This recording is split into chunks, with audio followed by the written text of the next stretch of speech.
Welcome to another episode of Courageous Me. And today we've got the very courageous Claire Stuart. Now, Claire is the founder and director of Chain Reaction Recruitment, which I will get her to share later. But this is what's really cool.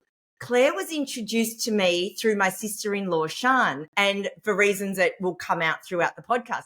However, I've only had a phone chat with Claire for about half an hour, so you're going to get to know her at the same time as I do, which is really cool. I love conversations like this. Anyway, when I asked Claire, sorry, Claire, I'm dobbing you in already, but when I asked her what title, if any, do you want me to use when I introduce you, she said Her Majesty the Queen.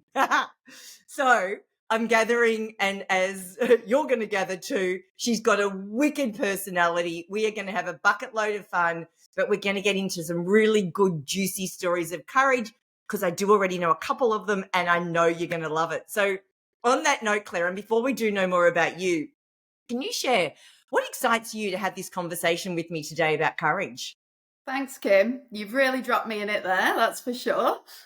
So what excites me about, I guess, courage is the fact that when we embarked on this initial conversation, I'd actually shared with you that I don't feel that I do have courage. And in my strengths profiling that I'd gone through a coaching exercise in the last year, courage was actually identified as my weakness. So I'm keen to find out and dig a little deeper into what courage means for me and how possibly other areas and other unrealized strengths and possibly realized strengths have shown up as courage. That's so interesting. So courage showed up in one of your profiles as being lower on your list. Correct. Oh, wow, yeah. That's interesting. And yet, just I said, from what I already know of you, I would be like, wow, I completely disagree. However, this is probably going to be a chance for you to work out like where that courage is. So on that note, Claire, can you tell us just a little bit about you, just so people know who we're listening to? And then can you share one of the first moments you can remember where you did have to actually go in and find some courage in your life? Again, don't care whether personal, professional, whether you're a little girl or whether it was last week, but just one of those moments that in everyone else's book would probably go, yeah, that's courageous. Yeah, absolutely. Well, as you can probably tell from my accent, I'm not Aussie born and bred. And the Queen, Her Majesty comment, it actually was a bit of a joke and a nod to the fact that I am British. I'm from the north of England originally. I've been in Australia for 7 years. And I guess you would say that even embarking on the journey to come here was probably a courageous feat.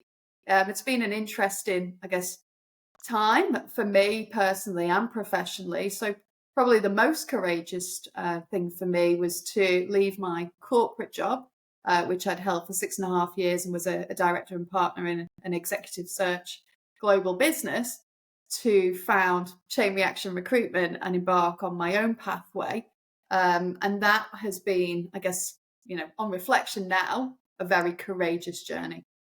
Oh, yes. And we definitely want to unpack that one. So you've only been here 7 years. How come you came here? Like, what brought you to Australia? Okay, so I used to live in Manchester. I'm from just outside Liverpool. So my accent had to kind of nullify a little bit when I lived in Manchester. There's such a rivalry between Liverpool and Manchester. Oh. And I was recruiting for London and the south of England.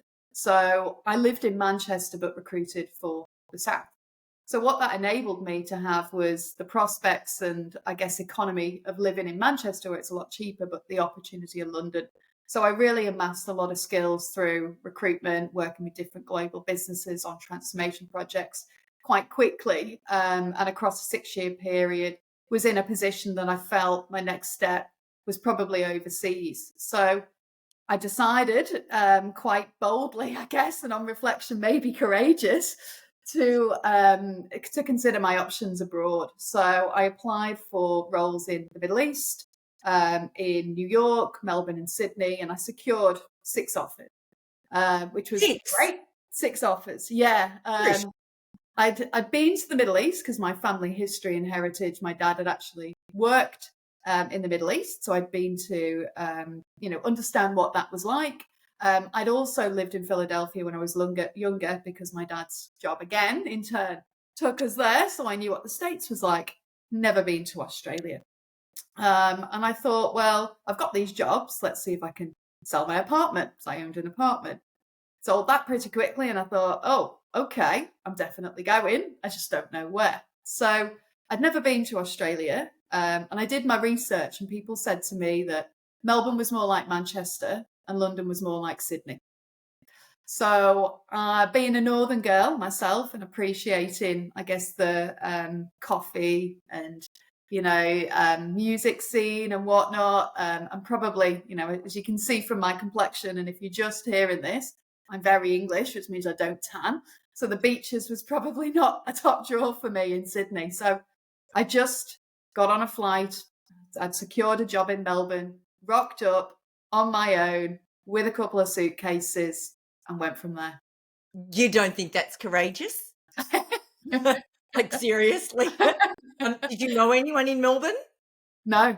I thought Australia was like a Foster's advert. So when I got here and Australia was as diverse as it was quite an interesting, kind of realization, I guess, for me, that I was entering this new world that I had no idea about. And my impression, and I guess if you've got English people or British people listening to this, that their impression of what Australia is probably very different if you haven't been here and kind of really gotten to the heartbeat of what, Australia actually is, which is diverse and multicultural. I'm not like a Foster's advert.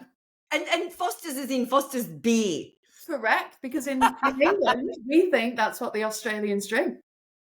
And they don't. I don't drink beer. So. And they don't. So, I love that. Like, I've heard of other reasons why people are drawn here. There was a girl who's become a really beautiful friend who moved from the UK to Australia, and it was for the beaches and home and away or neighbours or something like that. I haven't heard because of a Foster's ad. So am I right, though, that you sold your apartment before you actually decided which of the 6 jobs you'd take? Yes. And you don't think that's courageous? I mean, for me, it was can I do this? Is this apartment going to sell? It was only for a small demographic because it was a penthouse apartment in the middle of the city. So I knew that there was only, a small amount of people that were going to be able to go for that. So I thought it might take me longer to sell. And when it sold quicker, that obviously, jimmied me up to make a decision on where. And I'm really pleased with my choice. Not necessarily possibly the journey through, which I can tell you a little bit more about if you're keen on that as well. But the decision making, on reflection was, bold. And but, you've got to take a risk sometimes. And that was, in my mind, a calculated risk that I always had a good family and home to go back to, albeit not in the middle of Manchester city centre. But I decided I didn't want to be there anyway. So it was time to carve out a new path, go left or go right, or in this instance, take, left, right, up, down, You could have just moved to London, right? You didn't have to move to the other side of the world. Correct. But technically, I'd been doing that. I'd been living that life anyway without actually putting myself in London. So I actually would then have, in my mind, a lower quality of life, which was possibly why I chose not to go to New York, because although it's seen as very cosmopolitan, I'd be in Timbuktu commuting in, 3 hours to get to the city, and the snow. I mean, I lived in Philadelphia and we had 3 foot of snow, so I know how bad the winters get. So the draw of a slightly warmer weather, although Melbourne over the years, maybe not snow, but you never know what you're getting. No, and very, very true. I lived in London a couple of years myself. So very much if you're going to pick somewhere where the weather's like that, actually Tassie's probably even more like England. However, you're pretty safe with Melbourne. So when you were growing up, it sounds like you've moved around a bit because of your dad's work. Is that correct? Correct, yeah. So how did you go then? And I'm laughing because what one person thinks is courage is just, as you said, a calculated risk to someone else. But even doing that, did you have to then go to different schools? You've also gone, you mentioned Philadelphia. And where else did you live? Just give us a bit of that. This is also interesting. Yeah. So I was born I'm raised, I guess, for the first 10 years of my life in a place called the Wirral. And Where's that? it's a peninsula. So I say to people from Sydney, it's like the Northern Beaches, but without the beaches, Right. and the weather. So it's a peninsula. And basically now how I describe the Wirral to people is, do you remember when COVID hit? And all of the expats that were living in China that were British were being flown home. They were flown home by the army to a base in, I think it was Cambridge or Oxford. Then they were bussed up to this place called the Wirral in the north. So they've been flown all the way to the south. They've been bussed up to the north to this place called the Wirral. And I wondered, looking back and reflecting, why were they being bussed up to where I was from, to a hospital there? And it's because there aren't many roads in and out. So if something did happen and, COVID did break out crazier than what it did, they could actually isolate those people and everybody on the Wirral would have been cut off. So that's how I now explain what the Wirral is. Got And, in terms of that, I love it. It's 15 minutes from Liverpool. It's when they talk about the River Mersey and you go, ferry across the Mersey, that song, that's what you're traversing. The Mersey is the river between the Wirral and Liverpool. And when you're in Liverpool at the Albert Dock and looking across from there, which is a really historic dock, it's one of the most historic docks in the world, you're actually looking at the Wirral. And it takes for you to go to the Wirral to look back at Liverpool to actually see this beautiful skyline. But if you just look at the Wirral, it doesn't look like much. But the people there are fantastic. And, it really is home to me. But sometimes you've got to go away to appreciate what you've got. Yeah, absolutely. And so when you were growing up, especially when you had to then move to another country did you go to school in Philadelphia or were you older then? And how did you find that, like having to leave your friends and, what you'd known to move to another country and go to school and make new friends? How did that kind of play out for you? Very, very difficult and challenging because we didn't get much notice. So it'll probably come a bit full circle as to obviously why I set up Chain Reaction, what it's about. But my family history is in supply chain. So my granddads had both worked for Mobil Oil, which was a big employer on the Wirral. My dad worked for Mobil Oil. He met my mum at Mobil Oil. And this was years ago when everybody, went to a business and you work for that business for 20, 30, 40, 50 years. And that was a prestigious thing. So I think my dad had worked there for about 20 years and had excelled quite well and got the opportunity to go and be an SAP consultant in Philadelphia. What's an SAP consultant? So SAP is a software. So sometimes people call it SAP or SAP. So it's a global software used by lots of different companies.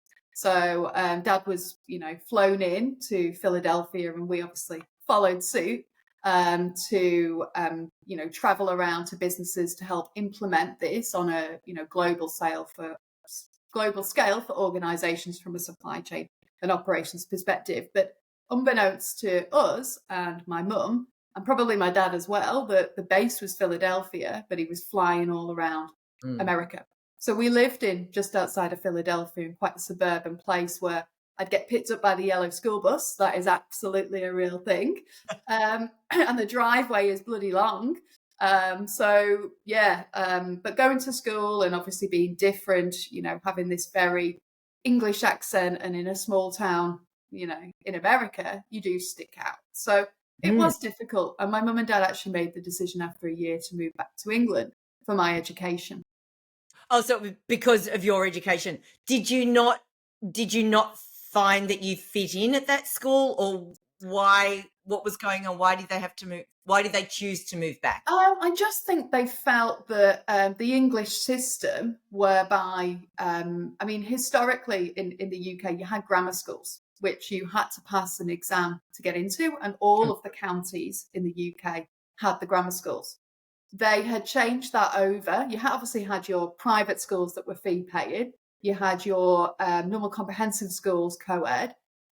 You'd have then this grammar school. So where I lived on the Wirral, this was still a county that had grammar schools. So my mum and dad really wanted me to have the opportunity to come back and go into this system. So we came back. I How applied old were for, you? I was 10 and a half, Oh, wow, just, so little. yeah. Yeah. So then I passed the test to get into the grammar school. Um, I went to the grammar school for a week, then got told we were moving to Kent, because of Dad's job. So we moved around a lot because of Dad's job. Now, in Kent, it was a completely different grammar school system. So I'd already passed one set of exams, then got told you have to pass another set of exams to get into these other schools. So then I had to go and pass another set of exams to go to this grammar school in Kent. So we couldn't This is just at move. 10. Yeah, well, yeah, Yeah. that's it. So then I did that, and then I went to that school for 3 years, and that was quite a difficult thing for me. Again, being Mm. different, and being moved around from the north to the south, and also with hindsight, I think on reflection, my mum and dad wouldn't have sent me to that school because that school was one of the best in the country. So even though I was, gifted from that perspective, I wasn't as gifted as some of these other girls. So I sat at the bottom of this cohort of girls and thought I was stupid. And then we moved back to the original school, but they weren't going to let me in because they were oversubscribed. So my mum and dad actually had to go and appeal to the local council and go in front of a judge to get me back into the original school, Wow. which they did. So my mum and dad have really invested in my education, my career. They've done that for me, and they have for my brother and sister as well, who've gone to different schools and needed different, I guess, doors opening for them. So we've moved around a lot, and a lot of it has been based on, I guess, my mum and dad thinking about what was the best for the kids as well as their careers. But this is so interesting, especially when you've started the conversation saying that one of the areas that was lowest on one of your strength finders was courage, because it's almost like, kids having to go to new schools or new countries or whatever and make new friends. This is big, right? This is hard. And as you said, it's challenging. And yet you don't even necessarily, that hasn't come out as courage. That's just come out as almost, well, this is just life and how we rock and roll. Yet to others, and I know I moved schools at the end of year 7 and then again at the end of year 10. And oh my God, that was guttering, absolutely guttering. So here it is. You're talking like it as though it was just normal, except, there is that challenge. This is so interesting. But you felt like you were dumb, you said. Yeah. Tell me about that. How did that play out? Because that's interesting. Yet you were gifted and dumb at the same time. So, talk to me about that. I mean, this was from 11 to 14, I'd say. So really pivotal years. Yeah. And the school that I went to, I mean, how that grammar school system worked, my dad actually worked in a different county. He worked in Sussex, and Sussex didn't have the grammar schools. So in order for me to go to the grammar school when I'd obviously passed it originally, we had to move to Kent. And that was a different county. So my dad then had to commute even further to enable me to go to, a school, which he was prepared to do. So then the grammar schools were actually tiered, which one you went to. So I ended up going to, the most elitist one, we'll call it. And the girls were coming from everywhere, counties. People were traveling an hour and a half, 2 hours to go to that school. They were actually doing their exams years earlier. And these girls sometimes had been doing more exams, more modules, for example, more subjects to enable them, as it was a feeder into Oxford and Cambridge. Because my question was going to be, why are they doing this? You've just answered it, as a feeder to Oxford and Cambridge. They had their eye set on where they were going to be. Yeah. Yeah. Oxford and Cambridge are obviously the Oxbridge, they call it. They're the most elitist. We'll use that word. Yeah. And then you've got your tier down, which would be the likes of Durham, Bristol, some of these other, very, very good universities. And then you would have what they call the red brick university system, which would be, University of Liverpool, University of Manchester, University of Leeds, University of Nottingham, etc., etc. And this was how they would determine. So you're getting put into these, feeder, system really very, very early on, which I believe now is counterintuitive because I was obviously in a lower set And then when I moved back, and my mum and dad had obviously appealed to get me back into Wirral Grammar, which was where I went, the head teacher had asked me what were my stats results. And the average stats results were 4s and 5s. The girls at the school that I'd gone to were all getting 8s. I was 6 and 7s.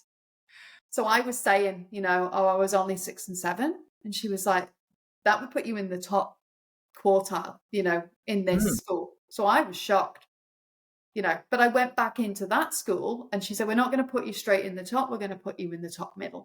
So I went back into the school in the top middle with an opportunity to then excel, and I did. And that just shows how important environment is for children, to excel. You've got to be in the right environment. And I realized that, and I was so much happier. So I'm thankful that we moved back when we did, and I had the opportunity. But to your point, I guess, about, courage and being bold, and I guess this sense of being able to reinvent myself and being adaptable in different situations. Yeah. Maybe that's enabled me and helped me as I've gone, older and through my career, that I've got such a strong appreciation for different types of people, where they've come from, what their journey's been. And that's not just, that snapshot in time. You've got to look at it as the tip of the iceberg. Totally agree with you 100%. And I know that at the time when I had to do all the moving and that, and I was wildly grumpy at my parents, or my stepfather in particular, for that happening. Now I think of it as one of the biggest blessings.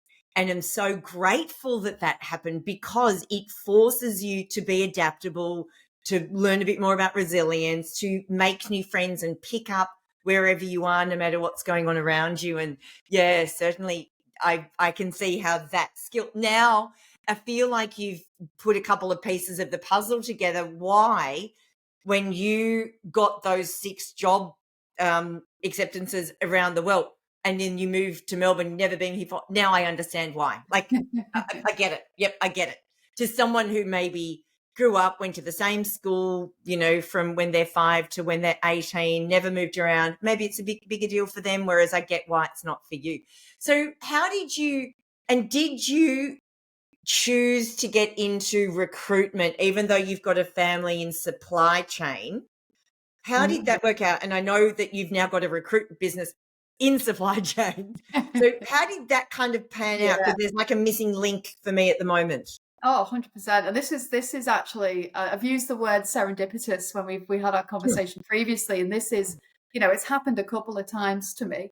But in essence, I would say that, there was no intention in the first instance to go in recruitment. Nobody wakes up, and goes, I want to be a recruitment consultant. You want to be a lawyer, you want to be a doctor, et cetera, et cetera. So what did you want to be? Well, I was going to go into law originally. I wanted to be a lawyer. And then I went to the university mock moots, where you could go and see what it was like in a courtroom. And I got scared about speaking in public. So I decided, if, my brain went, if you're a lawyer, you've got to speak in public. I can't do that. So I decided not to do that. And I did psychology. Oh, wow. How old were you when this kind of epiphany happened? I would have been 16, 17 when I was choosing, because I did varied A-levels. Most people would do 3 A-levels, maybe 4. I did 5.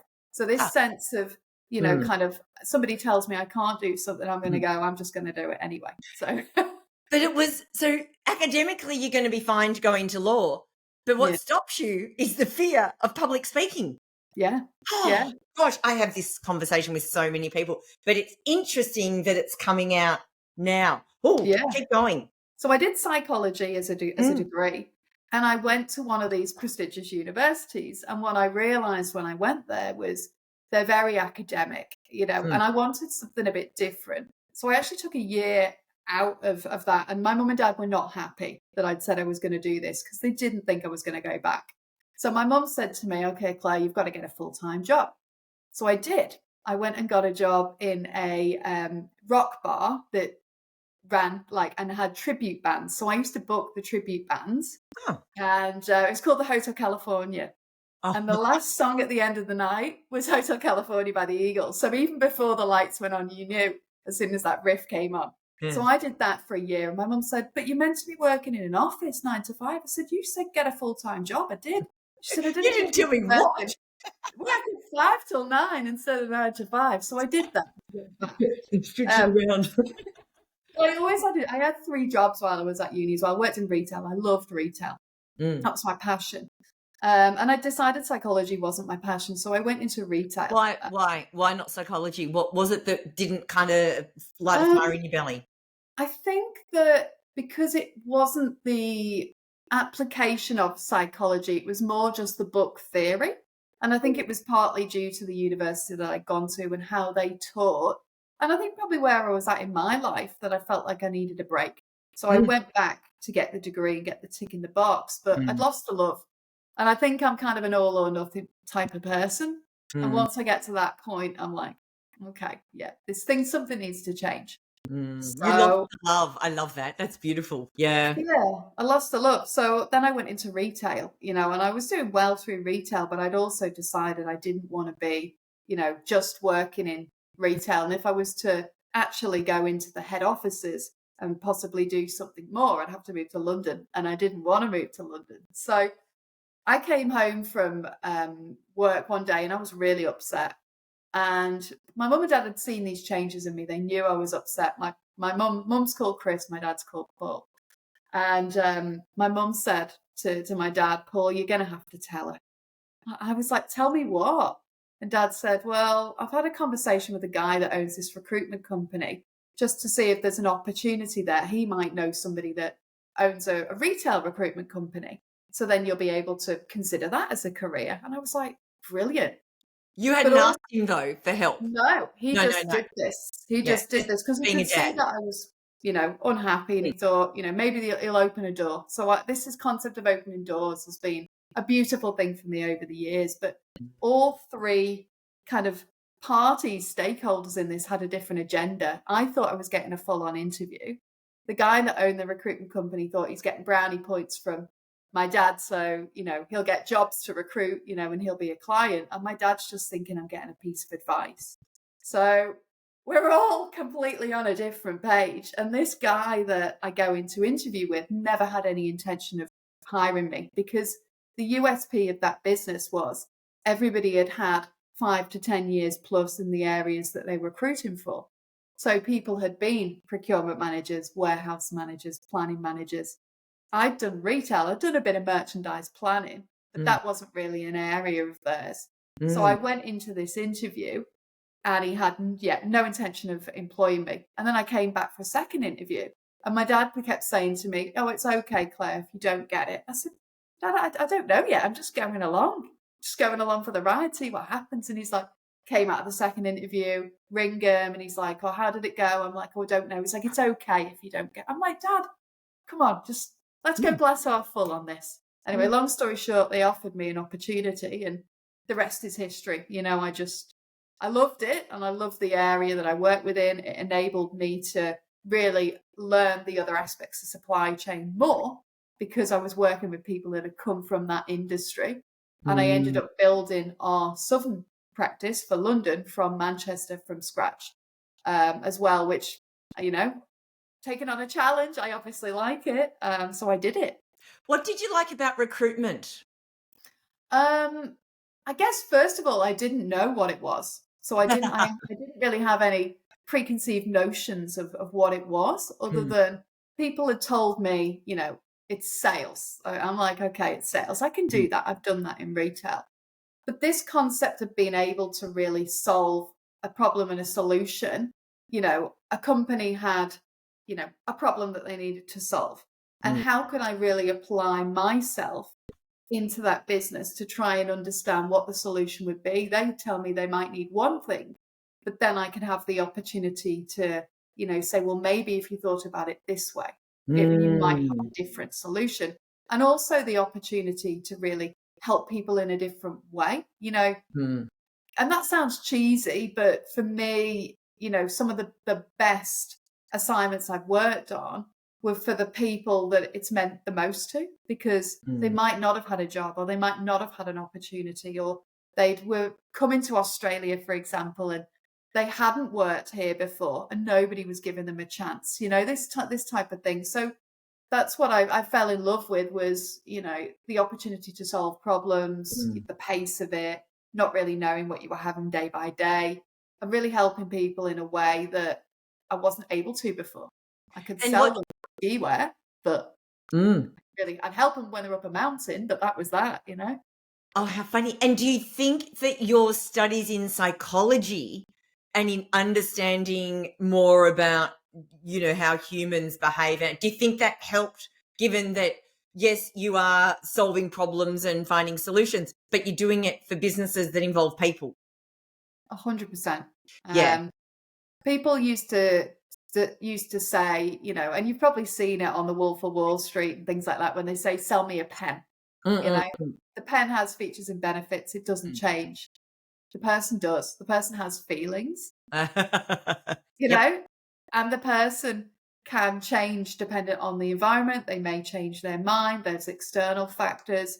So this opportunity to really put myself in there, understand the context, understand at a deeper level than Mm. what had happened before, that for me excited me. And, being able to use my psychology degree where I never thought I would be, Mm. um, is great.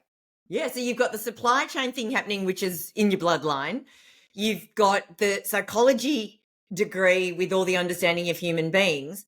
You're great at talking with people and liaising with people. So no wonder recruitment in supply chain, like it's almost like it's all pointing in those directions.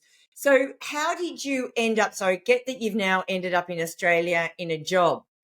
How did you end up starting your own business?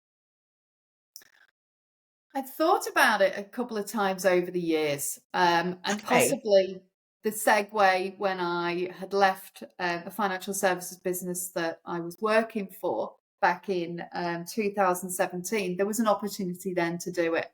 But I had a mortgage and, I think I was 30, 31 at the time.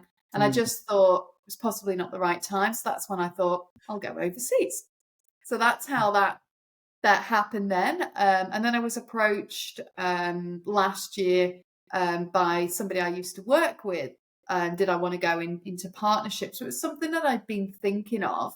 But I had some personal circumstances that probably changed that, timing for me, and Mm. timing's always everything. But earlier this year, I really started to ramp up, okay, I'm going to start considering it. And I had, some branding built for Mm. me to Mm. think about that for the future, what my brand could look like. And I really wanted it to be about my family legacy in supply chain, because that, I believe, is my USP. And I Mm. had a Just for placeholder, those who don't know, what's a USP? unique selling point. So my differentiator in a market that's very saturated is, well, I really understand because I've lived it, and I've worked for businesses that have been around it, and I've done retail myself. So but yeah, earlier this year, I had a placeholder in this brand that was being built for a picture, and I'd asked my granddad for a picture of when he was at Mobil in the 80s in the offices there. And he sent me this picture, and I was able to put this picture into, the placeholder in the brand to give an idea of what it could look like. And I was And able to send it to him. but And at this stage, you're still employed.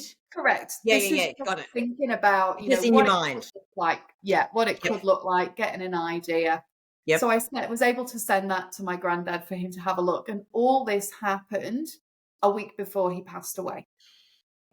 So that for me was just so serendipitous, so Mm. lovely that I was able to, I guess, have that legacy of my granddad, which was always my thoughts to have him front and center, or my dad, what a member of my family to really show, supply chain, and that it does mean a lot to me.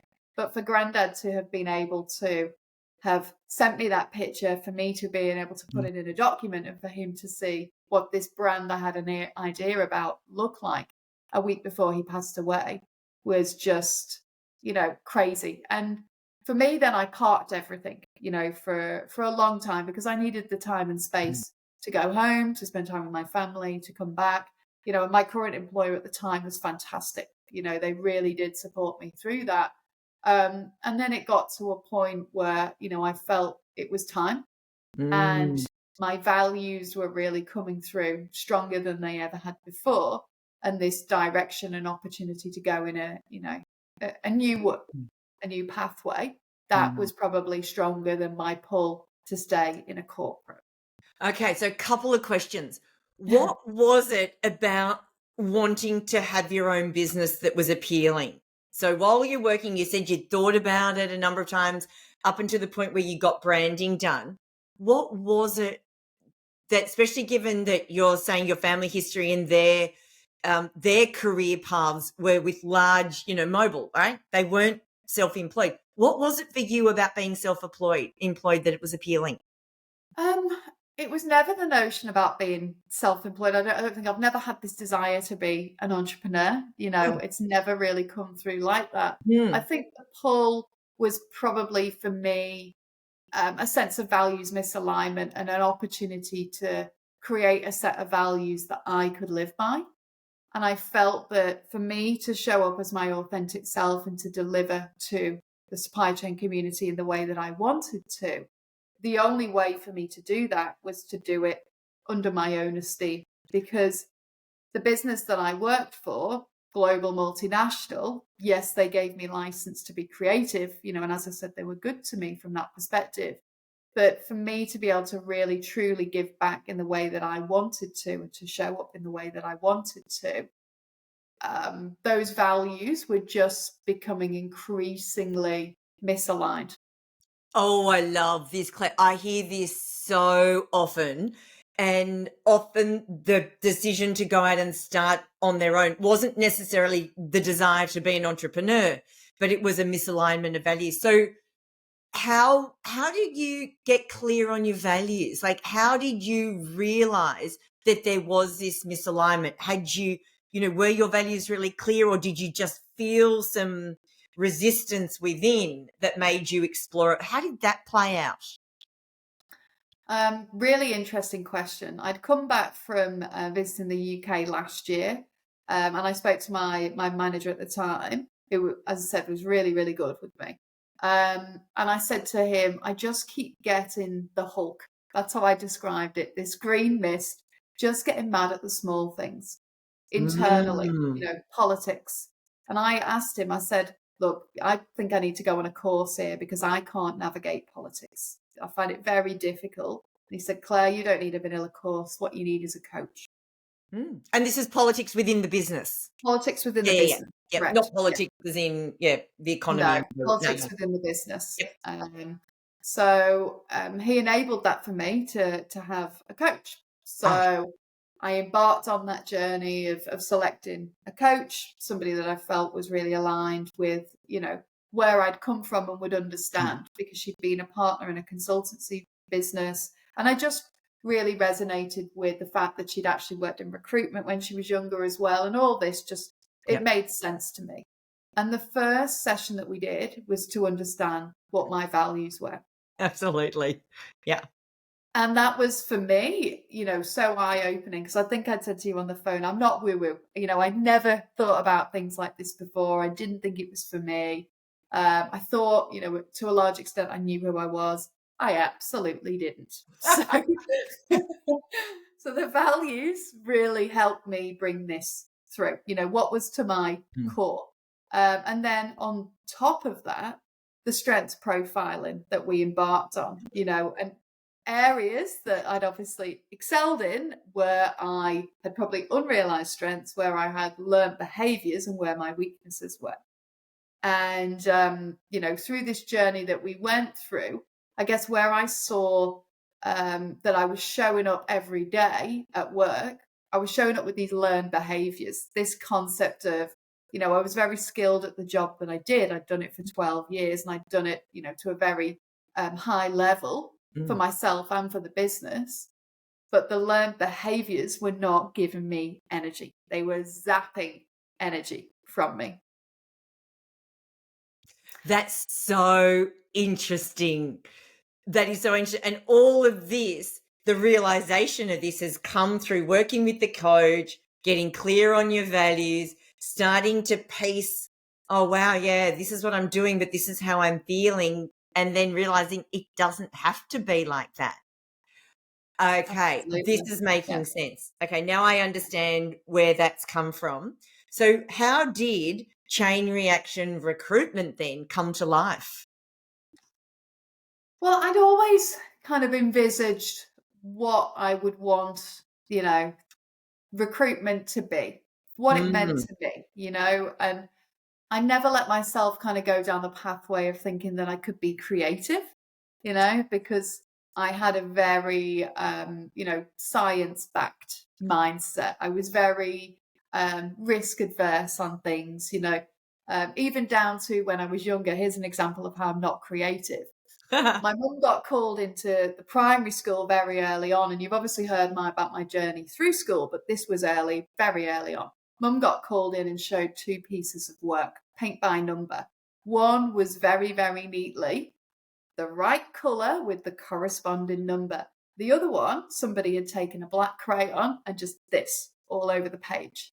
So the teacher, quite concerned, had brought my mum and dad in.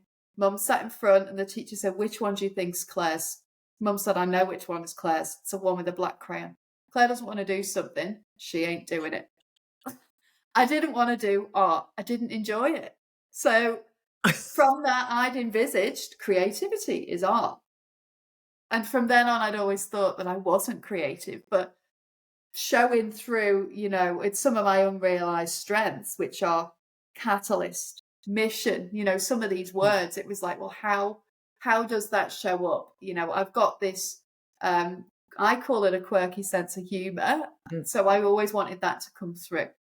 So how can I utilize that in terms of being creative? What did that mean for me?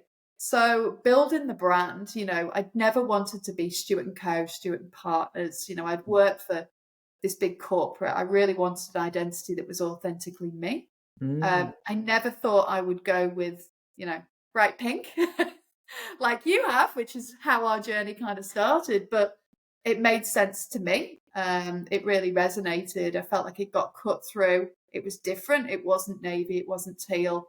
It's like a salmon swimming up, it's different.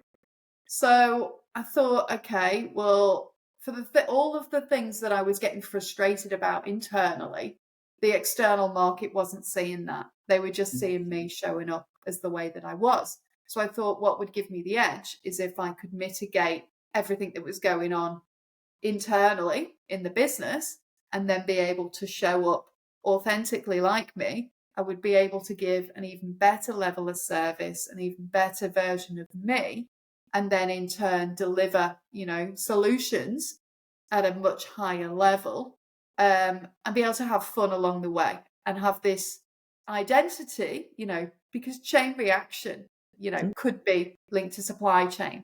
It Mm. could be, it's a chain reaction of events, so I wanted a bit of a play on words. So I think in order to really show who you are and connect with Mm. people, that level of bringing humor, Mm. people, no matter where you're from, you can always connect with humor.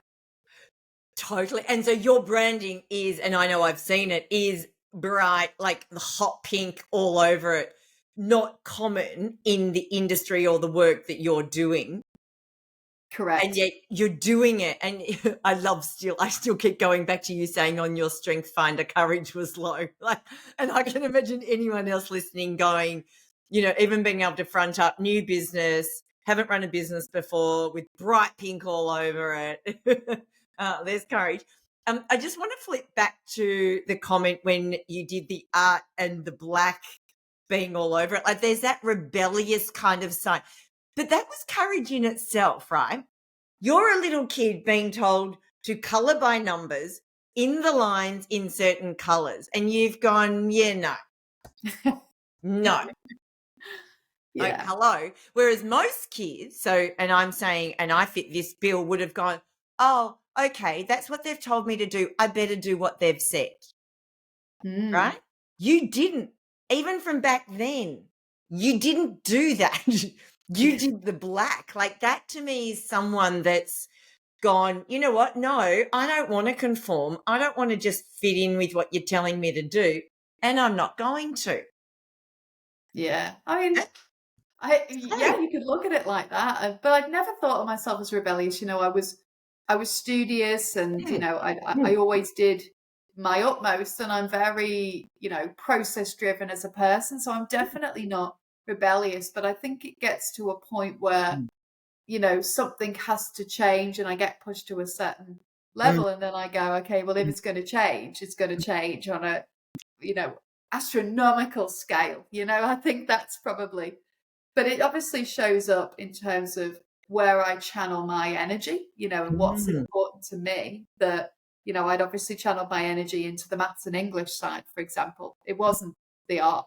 But it's just funny how, you have a perception of what, say, mm, for example, creativity means, but it can mm. show up in different ways, like what courage means, but it Yeah. shows up in different ways. So it's about, I guess I've realized this across the last year with the coaching that I've gone on, is challenging those norms and probably, you know, ideals that I'd set myself that Mm, possibly aren't ideal or have changed over time. mm. And to me, that's courage. To me, even challenging it, to me, even, looking inside at who you are and saying, this identity that I've taken on and had for so many years, it doesn't feel like me. I feel like I'm, doing things because I've done them. But if I stop and think about who I am, that's not who I am today. And doing something about it, like, this is just so beautiful. And I do relate to the creativity one when I was in grade 3. So I don't know, it would have been about 10 as well. We made paper mache globes of the world. So you get a balloon and stick all the gluey paper. And I thought I'd done a really good job. I was a math science nerd too. And this girl walks over to me and says, "Oh my God, you are so not creative. That is awful." Oh, And I remember from that day on thinking, oh yeah, I'm not creative. And yet creativity is just really being able to find solutions to problems that sometimes have never existed before, or solutions that have never been done that way. So yeah, yeah. when you look at creativity from a different perspective, then yet what you're doing and what you've done, and even the branding and coming out with the pink, then you've got the family history in there. Wow, like the creativity is, kind of soaring through the roof and all sorts of levels. It's just glorious. So how far into the new business are you? This is week number 5. Mm. So, and I have been reflecting every week, and actually putting up on LinkedIn a little note about my learnings from each of the weeks. So I'm really trying to be vulnerable to a level that I probably haven't before, and to take what I feel is probably a very strong offline brand and bring it online. And bring the values that really resonate with me, that are chain reaction recruitment. So passion, innovation, curiosity, and authenticity. These are the 4 values of chain reaction, and they're values of me. Oh, I love it. And I have to throw in there, this is beautiful, a beautiful example of courage in itself, to be vulnerable, and to be vulnerable online when you're used to being behind the scenes or offline. I mean, this takes a bucket load of courage to do.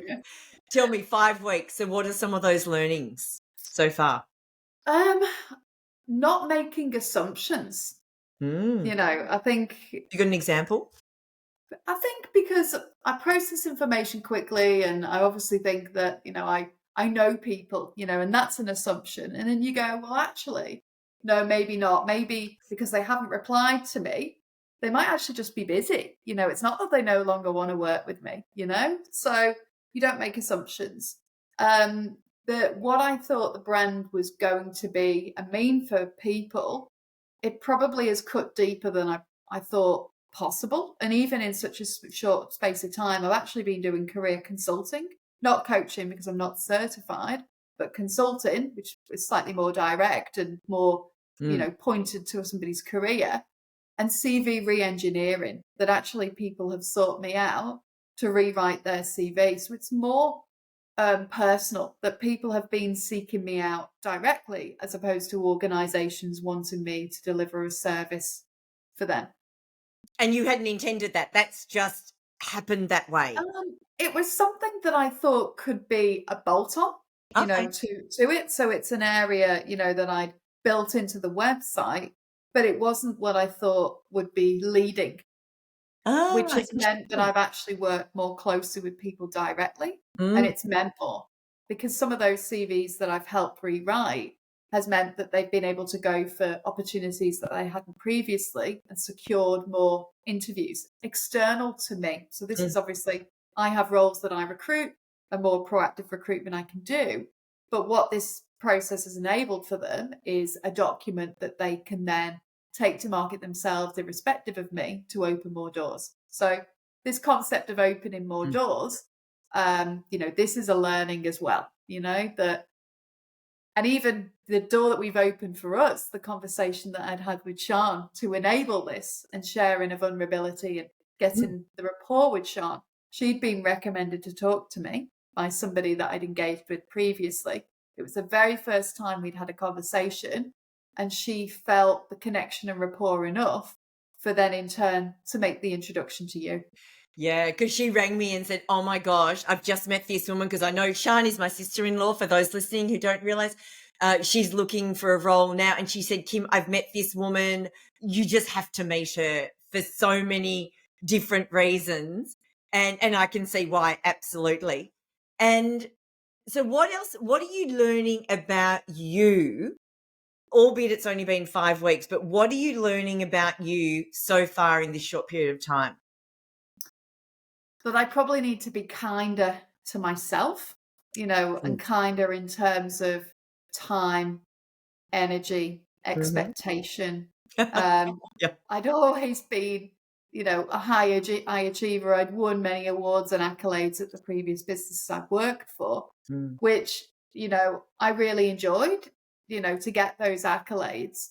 But it was always the journey that I'd gone on with people and how I'd supported them along the way that enabled me to get those accolades, not straight to the jugular to get those. So, I have to then be kinder in terms of setting up my own business, that I have to, employ my energy in slightly different ways, that it's not just about, the day to day, the recruitment, but I also then have to do the accounting, the marketing, elevate this new brand. People know me, but they don't know Chain Reaction Recruitment.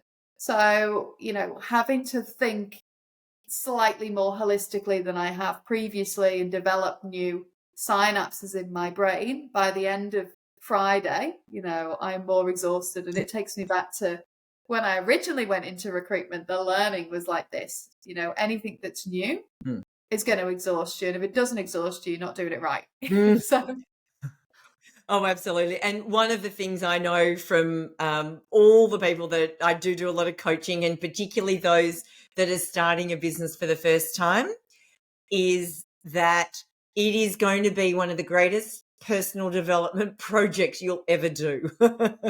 And I know that firsthand from myself, that I didn't know what I didn't know when it came to who I was and what I needed to do to be the entrepreneur and to be running my own business. So yeah. I'm so excited for you and what's to come. Albeit 5 weeks in, you've started this journey, and like I said, I'm excited because I know the goodness that's going to come out of it, both personally and professionally. And it is a journey, but you're on it. What's the next thing you've got to do where you've really got to reach in and find some courage for, other than what we've just spoken about?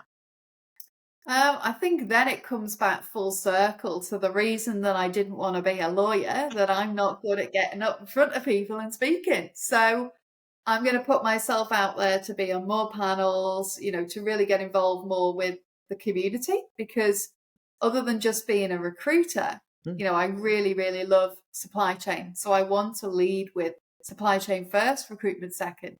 So I need to, be, bring my authentic self to a larger platform. And that's scary. Mm. And I've got to dig deep and get courage, because, I've backed away from it in the past and not been a lawyer, but I'm also thankful on reflection that I'm not a lawyer. No, and probably that resistance showed up at the right time, because probably law wasn't the path you were meant to follow. because this and the connection to the family, the psychology, the people stuff, etc. However, the public speaking thing has raised its head again. And do you know what? I didn't know what that answer was going to be, but I had a feeling it was going to be public speaking. And why do I say that? Because nearly every single person that goes into business goes, oh, fruit. I'm going to have to deal with that whole public speaking thing, whether it's showing up on videos, whether it's showing up in communities, whether it's going to networking groups, all of this, getting more comfortable being in front of crowds, being the one speaking, having all eyeballs on you is so important. And actually, the woman I interviewed last week, this is the same thing for her as well. And I get the question, I get a lot of people coming to me asking for public speaking coaching. So I'm actually running a public speaking one day next February. So I might have to give you the link for it. There you go. There you go. Yeah. And then I've got to be courageous enough to come and show up, because that's half the battle, isn't it? Oh, absolutely. You know? Yeah. And the interesting thing is, during that, there is going to be an element, as much as it's going to be within the confines of the group that we're in, where you're going to be on a stage, albeit a small one, but it's still a stage.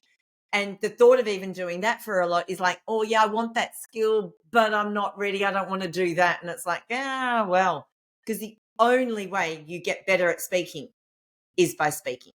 The only way.